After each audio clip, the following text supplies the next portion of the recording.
Hi, this is Rick with Gardens by Rick, and I'm going to show you how to plant in a large container and save some soil.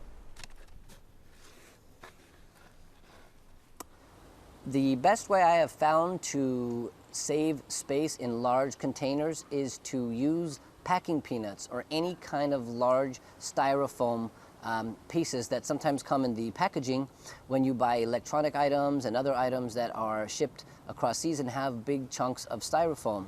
The reason I like using styrofoam is because the styrofoam does not decompose in time.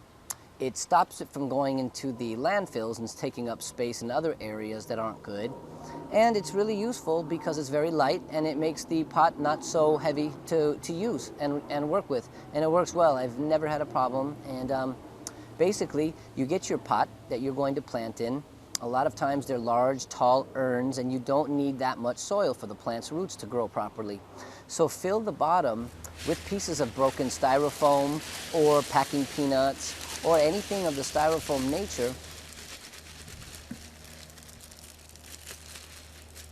Fill it up to at least the level to where the plant's needs are accountable and they have been thought about.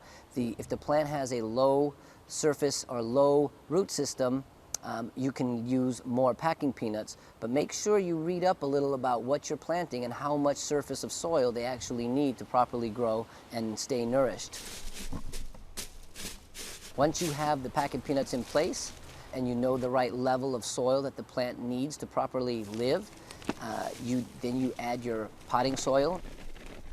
Use only organic material is always recommended. Organic is always the way to go, especially if you're going to be planting any kind of vegetables or anything that you're going to be consuming, because you don't want to take in any harsh chemicals that are found in some of the scientifically created plant foods. That being said, once the soil is in place and it's compacted really good, you do want to shake it very good to make sure that all of the little empty spaces and crevices within the styrofoam that you've put inside the pot definitely gets filled and it doesn't settle later, causing an unlevel finished product with your plants that you've planted. You want it to stay level and stay solid once you've compacted it and done that.